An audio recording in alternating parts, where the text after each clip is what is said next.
नमस्कार, मी स्वप्नील. आता आपण आलो आहोत लौकी या गावामध्ये. या ठिकाणी काही तरुण वर्ग आहे, आपण त्यांच्याकडे चर्चा करणार आहोत. जिल्हा परिषद आणि पंचायत समितीची निवडणूक सुरू आहे. या ठिकाणी विकास, या लौकी गावचा विकास झालेला आहे का, या ठिकाणी अडचणी समस्या काही बाकी आहेत का, आपण त्यांच्याकडून जाणून घेणार आहोत. तर तुमचं नाव सांगा. माझं नाव हरीश कडवळ. आता या ठिकाणी विकास झालाय का लौकी गावामध्ये? विकास तर तसा झालेला आहे, भरपूर प्रकारचा निधी पण गावाला पडतोय. या ठिकाणच्या समस्या काय काय? समस्या फक्त एकच आहे, जास्त करून की लौकी कळम रोडची रोडची समस्या आहे मोठ्या प्रमाणात. आता तुम्ही आता कोणच्याकडे गेले होते का या समस्या घेऊन? आता समस्या घेऊन तर बऱ्याच वेळा गेलेलो आहे आपण, पण त्याचं काही निराकरण झालं नाही. आता ही जिल्हा परिषद पंचायत समितीची निवडणूक सुरू आहे. आता तुमच्याकडे विविध उमेदवार मत मागण्यासाठी येते. उमेदवार आहे आता कळम मधून उषाताई कानडे, राष्ट्रवादी पक्षाकडून, आणि आता दुसरा उमेदवार तर फिक्स नाही सांगता येत कोण आहे. पुढचा उमेदवार माहित नाही तुम्हाला? नाही माहिती. तसं आलाय का तुमच्याकडे आतापर्यंत? नाही, अजून तर लौकिक नाही आला. लौकिक आलाच नाही. आणि जिल्हा परिषद साठी तुलसीपूर विकास कोण करू शकतं? हे उमेदवार आहेत. तुमच्या समस्या कोण व्यवस्थित मांडू शकतं, कोण चर्चा करू शकतं, त्याच्यावरती निराकरण कोण करू शकतं? तसं काय, आता दोन्ही उमेदवार चांगलेच आहेत, पण आता जे निवडून येईल त्यांच्याकडून आपण विकास करण्याचा प्रयत्न करू. जाऊ, आपले मागण्या पूर्ण करण्यासाठी आपण जाऊ त्यांच्यापर्यंत. केला या पंचवार्षिकला केला तर ठीक, पुढच्या पंचवार्षिकला येतीलच सगळे. आता जिल्हा परिषद पंचायत समितीची निवडणूक सुरू आहे. विविध उमेदवार आता मत मागण्यासाठी येत आहेत. कोण कोण उमेदवार आले होते? आता काय, आमच्या गावात तुळशीताई येऊन गेलेले आहेत. उषाताई रमेश कानडे ते पण येऊन गेलेले आहेत. उषाताई पण येऊन गेलेले आहेत. आणि आता हे नक्की आता हा विकास तुमच्या गावात झालेला आहे का? हा, विकास झालेला आहे गावात, भरपूर झालेला आहे. तुम्ही तुळशीताईला याच्या आधी निवडून दिलं होतं? बरोबर. उषाताईला निवडून दिलं होतं? बरोबर. तर मग आता हे उषाताई या टायमिंगला आले आमच्या गटामध्ये, पहिलं नव्हते. पहिलं नव्हतं. मग आता तुळशीताईला निवडून दिलं होतं? बरोबर. त्याच्या माध्यमाने विकास कामं मार्गी लागल्यात? बऱ्यापैकी लागल्यात, काही नाही लागले पण आहेत, पण बऱ्यापैकी लागलेलीच म्हणू शकतो. तुम्ही गेले नव्हते का त्यांच्याकडे? तुमच्या ज्या समस्या घेऊन गेले होते का त्यावेळेस? त्यावेळेस मोठी माणसं आमच्या गावातली गेले. समस्या मार्गी लावल्यात का त्यांनी? हा, बऱ्यापैकी लावले. थोडेफार आमच्या समस्या महत्वाचे. पुन्हा एकदा ते आता निवडणुकीच्या रिंगणामध्ये उतरलेले आहे. मग आता जुन्या चेहऱ्याला संधी द्यावी असं वाटतंय का नवीन चेहरे दिसले पाहिजे? नाही, त्यांनी आमच्या गावात विकासाचं काम बरोबर केली आहे, संधी आम्ही त्यांना बऱ्यापैकी प्रमाणात आम्ही त्यांनाच संधी देऊ, कारण की ते आमच्या विकास गावचा करू शकतील. करू शकतील. आता हे नवीन चेहऱ्यांना पण संधी दिली तर ते पण विकास करू शकतात असं वाटत नाही? करू शकतील ते पण आमचं कसं आहे, आता इथून मागे जे करत आले विकास, त्यांनाच प्रोत्साहन आमचं जास्त राहील देणं. त्यांनाच राहणार. हो. आपण काय विषय काय? जिल्हा परिषद पंचायत समितीची निवडणूक सुरू आहे. नाही, राजकारणाविषयी आपल्याला बोलायचं नाही. काय का बरं, का नाराजी आहे तुमची राजकारणाविषयी? तुम्ही मतदान राजकारण राहिलं नाही तर काय काय बोलत? मतदान करता का तुम्ही? इकडे पहा, मतदान करता का? करतो ना. मग मला सांगा, राजकारणाविषयी बोलायचं नाही, पण तुमच्या गावच्या समस्या सोडवेल यालाच मतदान करणार का कोणला करणार? तसं काय सांगू शकत नाही. जो तुमच्या गावातली, लौकी गावातली जो समस्या सोडवेल त्यालाच तुम्ही मतदान करणार ना.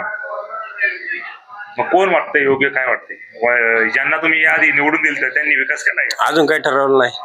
ज्यांना तुम्ही आधी नाही, ते अजून तर काही लौकीला मला दिसलं नाही कधी. कसं काय? पाहू आता 5 तारखेला काय असेल ते. 5 तारखेलाच.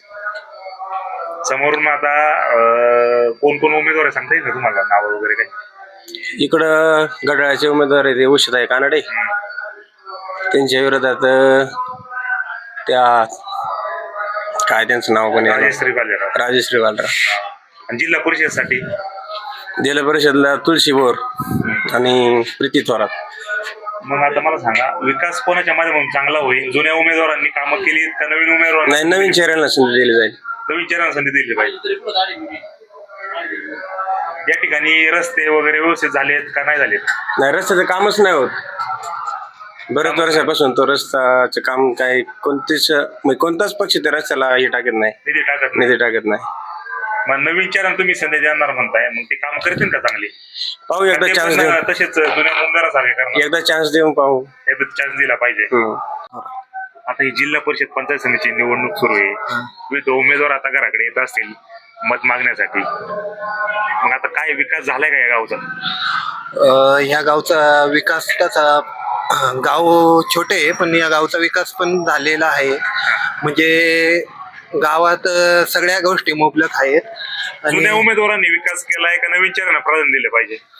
जुन्या उमेदवारांनी विकास तसा थोडाफार त्यांचा झालेला आहे, पण म्हणावं तसा नाहीये. नवीनला पण संधी मिळाली पाहिजे. काय जसं पण जो जुने उमेदवार आहे त्यांच्याकडे अनुभव असतो, ते विकास चांगला करू शकतात, त्यांना सभागृहात त्यांचं मत व्यवस्थित मांडता येईल. जर नवीन दिली तर त्यांना नवीन 5 वर्ष लागतील असं वाटत नाही का? नाही, जुने पण उमेदवार चांगलेच आहे, अनुभव असतो नवीन त्यांच्याकडे. पण त्यांच्याकडे पण अनुभव आहे आणि नवीन उमेदवार पण तेवढेच ताकदीने काम करणार ना. संधी मिळाल्यावर त्यांना पण ते तेवढे ताकदीने काम खात्रीशीर करणार. बोलताय का नवीन उमेदवार काम करतील असं वाटतंय का तुम्हाला नक्की? नाही, आता ते जनतेच्या स्वतःच्या मनातलं तर काही सांगू शकत नाही ना कोणी काय. पण तुम्हाला वाटतं, तुम्ही सांगता आमचं काय म्हणणं तुम्ही बोलले आहे, नवीन जे चेहऱ्यांना संधी दिली पाहिजे ना. नाही, कुणी असो उमेदवार कोणता पण असो, आमच्या गावचा विकास झाला पाहिजे. गावात जे आहेत रस्त्याच्या समस्या, परत इकडल्या काही अशा समस्या असतील त्या सगळ्या सोडवल्या पाहिजे उमेदवारांनी. आणि जरा मुलांना म्हणजे आता हे तरुण पोरं आहे यांना प्राधान्य. तरुण पोरांसाठी काय केलं पाहिजे? तरुण पोरांसाठी आता काय आहे, जे महाविद्यालयीन मुलं आहे त्यांच्यासाठी म्हणजे पुढं काहीतरी तुमच्या शाळा ज्या असतील त्या चांगल्या आहेत, डिजिटल झालेल्या आहेत का नाही झाल्या अजून? आता काय झालंय, आता सगळं झालंय असं झालंय का इंग्लिश मिडियमला जास्त लोकांचा कल वाढलेला आहे. लोकांना जिल्हा परिषदला मुले राहिलेले नाही. याच्यासाठी उपाययोजना केलेल्या पाहिजे त्या जिल्हा परिषद जे सदस्य निवडून येतील त्यांनी. जिल्हा परिषदच्या त्यांनी मराठी शाळेवर जास्त प्राधान्य ठेवलं पाहिजे. कारण की गावची मुलं आता बाहेर जातात, पण कसं आहे आज लोकांक हे वाढलेलं आहे, पैसा मुबलक प्रमाणात त्याचं हे झालेलं आहे, सोर्स वाढलेला आहे. त्याच्यामुळे लोक फॅसिलिटी म्हणजे मुलं चांगली शिकली पाहिजे, त्यामुळे इंग्लिश मिडियमचे जरा आता इंग्लिश मिडियमला टाकतात. परंतु तुमचं म्हणणं आहे ते मराठी मिडियमला शिकले पाहिजे. नाही, मराठी मिडियमला पण कसं आहे, गरिबांचे असे आता हे ठाकर वस्ती असे म्हणजे गरिबांचे मुलांचे पण पट याच्यामुळं त्या मुलांचा पण शिक्षणावर हे होतं ना जरा. मग आता हे नवीन जे जुने उमेदवार आहेत ते पुन्हा आता रिंगणात उतरलेले आहेत, आता त्यांना संधी दिली पाहिजे का नवीन चेहऱ्याला दिली पाहिजे? जुन्यांना पण तेवढे म्हणजे आता मी माझ्या मनातलं लय काय सांगू शकत. जुन्यांना पण संधी द्यावा, नाही तर नवीन चेहऱ्याची पण जरा हे करून घ्यावं. नवीन आता चेहऱ्यांना पण संधी दिली काय पाहिजे. जनतेच्या मनात काय चाललेलं आहे ते मी माझं नाही सांगू शकत ना. पण तुमचं एक वैयक्तिक मत आपण विचारतोय, काय वाटतंय तुम्हाला? तुमच्या गावच्या समस्या सुटल्यात का तुम्ही त्या ठिकाणी विकास बाकी आहे? समस्या आहे थोड्याफार, पण विकास झालेला आहे मुबलक प्रमाणात. कोणाच्या माध्यमातून सुटतील तो? हा, कोणाच्या माध्यमातून सुटतील ते नाही काय सांगताय. नाही सांगता येत.